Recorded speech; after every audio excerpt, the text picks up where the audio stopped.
Good morning children. ఈరోజు మనం 6th class first lesson గురించి చెప్పుకుందానే.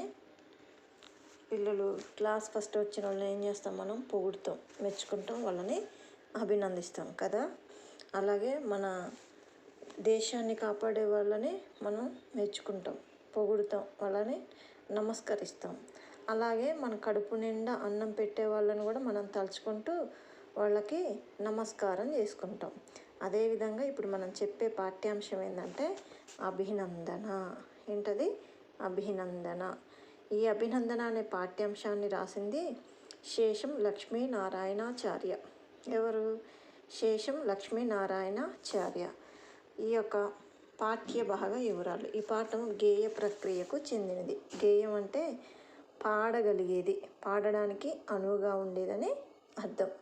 ఈ గేయం శేషం లక్ష్మీనారాయణాచార్య రచించిన స్వరభారతి అనే గేయ సంకలనం నుండి తీసుకోబడింది. సంకలనం అంటే ఆయన రాసిన పాటలన్నింటినీ కలిపి ఒక దాంట్లో కుదించడం, ఒక పుస్తకంలో రాయడం, అది సంకలనం.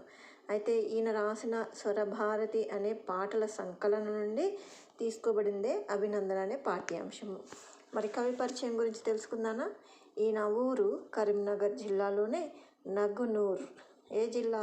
కరీంనగర్ జిల్లాలోనే నగునూర్ అనే ప్రాంతం. తల్లిదండ్రులు కనకమ్మ నరసింహస్వామి.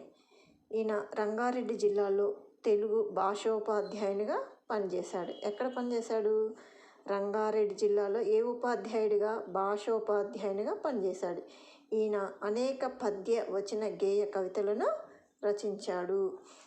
ఆయన రాసిన ఆ యొక్క గేయ కవితలన్నీ కూడా చాలా పత్రికల్లో ప్రచురించబడ్డాయి, టీవీలో వచ్చాయి, రేడియోలో కూడా ప్రసారమయ్యాయి. అనేక మంది శ్రోతలను ఆకట్టుకున్నాయి. అంటే ఆయన అంత సరళంగా, చక్కగా, అర్థవంతంగా రాశాడని అర్థము. ఈయన రాసిన విమర్శనా వ్యాసాలు దక్షిణ భారత హిందీ ప్రసార సభ వారి స్రవంతి పత్రికలో ప్రచురించబడ్డాయి. ఏ పత్రిక? స్రవంతి అనే పత్రికలో ప్రచురించబడ్డాయి అన్నమాట. ఈయన లలిత మనోహరమైన దైవభక్తి ఉంటుంది, దేశభక్తి ఉంటుంది. ఎక్కడ ఉంటుందంటే ఈయన రచించిన గేయంలో మనకి చక్కగా కనిపిస్తుంది. ఇది ఈయన యొక్క పరిచయం, కవి పరిచయం అన్నమాట. ఓకేనా చిల్డ్రన్?